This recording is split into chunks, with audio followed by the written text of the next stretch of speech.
Hello বন্ধুগণ, নতুন একটি ভিডিওতে তোমাদের সকলকে স্বাগত। আশা করি আপনারা প্রত্যেকেই ভালো আছেন। আপনাদের দোয়া আশীর্বাদে আমি কিন্তু ভালো আছি। আজকে এই ভিডিওর মাধ্যমে আমি শেয়ার করতে চলেছি আপনারা এই আষাঢ় মাসে কোন কোন ফসলগুলি চাষ করে অধিক পরিমাণে ইনকাম করবেন সেটা নিয়ে আজকের ভিডিওতে সুন্দরভাবে আমি ডিসকাস করব। তাই ভিডিও জুড়ে রয়েছে আমি ইব্রাহিম। তাই ভিডিওটা প্রত্যেকে শেষ পর্যন্ত দেখার চেষ্টা করো এবং ভিডিওতে একটা লাইক করে দিও, কারণ একটা লাইক আমাকে পরবর্তী দিনে ভিডিও বানাতে মোটিভেশন দেয়। চলো বন্ধু, জেনে নেওয়া যাক এই জুন মাসে আমরা বা ইংরেজি বাংলা মাস ভিত্তিক আষাঢ় মাসে আমরা কোন কোন সবজি চাষ করে অধিক ইনকাম করতে পারবো। বন্ধু, তোমরা জানো এটা জুন মাসের শেষের দিক, কিন্তু আষাঢ় মাসের আজকে 10 থেকে 12-13 এরকম তারিখ হবে। 10 থেকে 15-র ভিতরে আছে, তবে সঠিক তারিখটা আমি বলতে পারলাম না। তবে এই আষাঢ় মাসে আমাদের উল্লেখযোগ্য কয়েকটা ফসল রয়েছে, যেগুলো যদি আমরা এই টাইমে চাষ করতে পারি তাহলে এখান থেকে আমরা অধিক হারে ইনকাম করতে পারবো। যেমন 1 নম্বরে রয়েছে, 1 নম্বরে আমি চাষিদেরকে রাখবো 1 নম্বরে, সেটা কি বন্ধু? পটল। হ্যাঁ বন্ধু, আষাঢ়ে পটল। বর্ষাকালীন ক্ষেত্রে আষাঢ়ে পটলের প্রচুর হারে বাজারিক চাহিদা থাকে। 30-35 এমনকি 40-42 টাকা পর্যন্ত কেজি থাকে। তাই আপনি যদি পারেন আষাঢ়ে পটল একটু হলেও চাষ করবেন। খরচ বেশি হলেও, কারণ সেই টাইমে গাছের একটু রোগের প্রাদুর্ভাব দেখা যায়, খরচ বেশি হলেও আপনি একটু পটল চাষের দিকে ঝুঁকুন। বেশি খরচ না। আপনি বাঁধাকপি বা অন্য অন্য সবজি চাষ করে যদি ধসা লাগে, একবার যদি ধসা দেখা যায়, বাঁধাকপি গাছগুলিকে কিন্তু যথেষ্ট হারে বাঁচানো যায় না। কিছু গাছ বাঁচে এবং তারপরে নষ্ট হয়ে যায়। বেগুন চাষ করেন, যদি কি হয়, ধসা লাগে, যদি ধসা লাগা দেখা যায় বর্ষাকালীন ক্ষেত্রে, সেই জমিতে আর বেগুন হয় না। এটা কিন্তু বাস্তব। তাই একেবারে বলা চলে মানে চাষ করলেই হবে এমন ফসল হলো পটল। মানে চাষ করলেই তোমাদের লাভ হবে, আমি যে কথা বলছি। 2 নাম্বার ফসল হিসেবে আমি রাখবো কুঁদরি। হ্যাঁ বন্ধু, কুঁদরি ফল। এটা অনেকেই চেনো না, আবার অনেকেই চেনো। কুঁদরি ফল কি তা নিয়ে আমাদের চ্যানেলে ভিডিও আছে, একটু পারলে দেখে নিও। এই কুঁদরি ফলের বর্তমানিক বাজার মূল্য 1 কেজির দাম কত জানেন? 16 থেকে 18 টাকা। এবং যা কিন্তু অনলি ফর ইউরিয়া এবং 11 টাকার ফসফেট দিয়ে চাষ হয়। শুধু ইউরিয়া ছড়িয়ে দিলে হয়। তেলাকুচুর ফল যেমন বাগানে ধরে থাকে, ঠিক তেমনই শুধু ইউরিয়া আর ফসফেট গাছের গোড়ায় ছড়িয়ে দিলেন, বা আপনি দানাদার সার অল্প পরিমাণে দিলেন। কাকুল বা পটল বা অন্যান্য সবজির মতো গাদা গাদা দিতে হয় না, অল্প পরিমাণে দেবেন। আর কোনো গাছে পোকার বীজ লাগে না। একটা গাছে পোকা ধরে না, একটা গাছে রোগ নেই, একটা গাছে পচা নেই, একটা গাছে ধসা নেই, কিচ্ছু নেই। শুধু আপনি কি করবেন? সার দেবেন, কোনো অনুখাদ্য দেওয়া দরকার নেই। সার দেবেন, সেচ দেবেন আর তুলবেন প্রত্যেক হাটে হাটে। ফুলও ছোঁয়ানো লাগে না, ফুলও আপনার ছোঁয়ানো লাগে না। বুঝতে পেরেছেন? তাহলে আপনি যদি শুধু সার দেন, আর জমির ঘাস হলে ঘাস কিন্তু নেওয়ানো লাগে না। পুরা ঘাস মারা বা গ্লাইসেল ছোট অবস্থায়, গাছের ছোট অবস্থায় গ্লাইসেল এটা সেটা দেওয়া যায় না। পুরা ঘাস মারাগুলি দিতে হয়, নিড়ে দিতে হয় ছোট অবস্থায়। গাছ যখন বড় হয়ে যায় তখন গ্লাইসেল দাও, প্রুফ দাও, সাহেব পাওয়ার দাও, যা পারো ঘাস মারা দাও, আর গাছের প্রায় সাত ছড়িয়ে দাও। ঘাস মারা আজকে দিলে কালকে জলসেচ দিয়ে সরিয়ে দাও, দেখবে মন কুদরে তুমি তুলতে পারবে। আর বাগানের ফল যার বলে, বাগানে আগে হতো, সেটা এনে চাষিরা চাষ করছে। আর যার বর্তমানে বাজার মূল্য বললাম না 18 টাকা, এক বানে 1 কুইন্টাল ধরে থাকে। যদি আপনার 10 কাঠা জমি হয়, আপনি ক কুইন্টাল তুলবেন জানো? সপ্তাহে 10 কুইন্টাল তুলবেন। বিশ্বাস করছে না, তাই না? বিশ্বাস একদমই হচ্ছে না।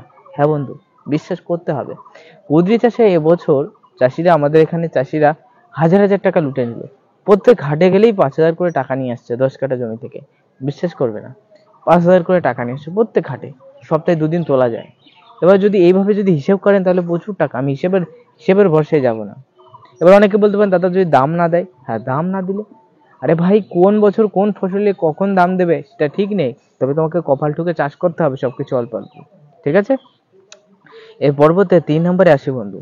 অন্যতম ফসল যদি আগাম বাজার ধরতে হয়, তাহলে আমাদের সিমের দানা। এক্ষুনি জলদি করে কেটে দাও, জলদি করে। যাদের দানা আমি পাঠিয়েছিলাম, যারা আমার কাছ থেকে অর্ডার করেছো দানা নেওয়ার জন্য, তারা যারা দানা পেয়ে গেছো, ঘরে আছে, আকাশে বৃষ্টি হচ্ছে বলে দানা বপন করছো না, এটা করো না। মাথা তৈরি করো, দানাটা বপন করে দাও। দিয়ে কচুর পাতা আছে না, কচুর পাতা দিয়ে ঢেকে দাও। দিয়ে 2 দিন পরে দেখো, খুলে দাও, দেখো সব চারা হয়ে গেছে। বুঝতে পেরেছো? তাহলে তুমি যদি এখনই এইভাবে যদি সিম চাষ করতে পারো, আমি কথা দিচ্ছি তোমার সিম শ্রাবণ মাসের একেবারে শেষের দিকে উঠবে, তখন পার কেজি দরে 100 টাকা তুমি কেজি বিক্রি করবে। হ্যাঁ, পাইকারি, মিথ্যে কথা বলছি না, 100% পরীক্ষিত, আমরা বেঁচেছি তাই আপনাদের মাঝে তথ্য শেয়ার করছি।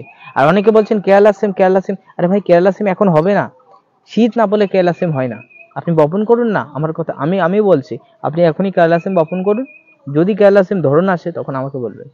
কেরালা সিম এখন হয় না, এখন যে জাতের সিমটা হয় সেই জাতের সিমটাই তোমাদের মাঝে আমি পাঠাচ্ছি, ঠিক আছে? তাহলে চলো সিমের দ্বারা বপন করতে হবে। সিমের বীজ যদি দরকার লাগে অবশ্যই আমাদের ডিসপ্লেতে দেওয়া হোয়াটসঅ্যাপ নাম্বারে কন্ট্যাক্ট করবে, পাঠিয়ে দেওয়ার চেষ্টা করব। এবার 3 নাম্বার তো বললাম, 4 নাম্বারে আমি রেখেছি, হ্যাঁ বন্ধু, বাঁধাকপি, আষাঢ়ে বাঁধাকপি।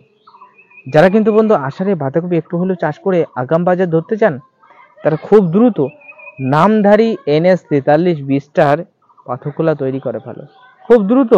আষাঢ় মাস চলে গেলে কিন্তু তখন আবার আলাদা সিজন, মানে আলাদা বীজ আছে, সেটা চাষ করতে হবে। তাই নামধারী NS43-এর বীজটা খুব দ্রুত পাথকুলা তৈরি করে জমিতে কিন্তু মিনিমাম 25 দিনের মাথায় সেটা কিন্তু বপন করে দাও। আর যারা অলরেডি চারা তৈরি করে ফেলেছো, জলদি জলদি এনে জমিতে বপন করে দাও। কিভাবে চাষ করতে হবে তা নিয়ে ভিডিও আছে, দেখে নিও। এবার তার পরবর্তীতে আসি বন্ধু ফুলকপি। এবার বলবে দাদা ফুলকপি হবে?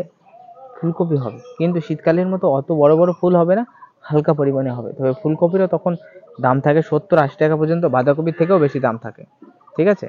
তাই অবশ্যই আপনাদের বলবো, আপনারা এই টাইমটায়, বিশেষ করে এই টাইমটায় আপনারা কিন্তু কোহিনূর, সরি আমার নামটা ঠিক মনে পড়ছে না, আমি সিনজেন্টা কোম্পানির মনসুন কুইন, হ্যাঁ সিনজেন্টা কোম্পানির মনসুন কুইন, এই বীজটা আমাদের বর্তমানে কিন্তু চাষ করতে হবে।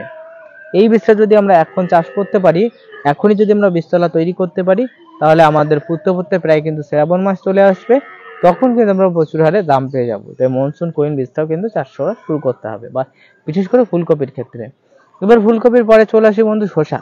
হ্যাঁ বন্ধু, বর্ষাকালীন ক্ষেত্রে অনেক নিচু জমিগুলিতে শসা হয় না, তাই বাজারে কিন্তু শসার অত আমদানি থাকে না। ফলে তুমি যদি একটু হলে 10 কাঠা জমি শসা চাষ করতে পারো, তার মাঝখানে যদি করলা দিতে পারো, তাহলে শসা হওয়ার পর তোমার করলা হবে, এবং তখন তুমি প্রচুর হারে দাম পেয়ে যাবে। তাই আমি চাষিদের রিকমেন্ড করব, ভালো বীজ রয়েছে কৃষক বন্ধু, ইন্দ্র জাপান, তারপরে রয়েছে তোমার, এছাড়াও রয়েছে তোমার ভিয়েনারের কৃষি, এইরকম যে সমস্ত শসার বীজ রয়েছে। তারপরে রয়েছে দাসপুরের কয়েকটা বীজ। এই শসারগুলো তুমি যদি চাষ করতে পারো, তাহলে এখন বর্তমানে প্রচুর হারে ইনকাম করতে পারবে, ঠিক আছে?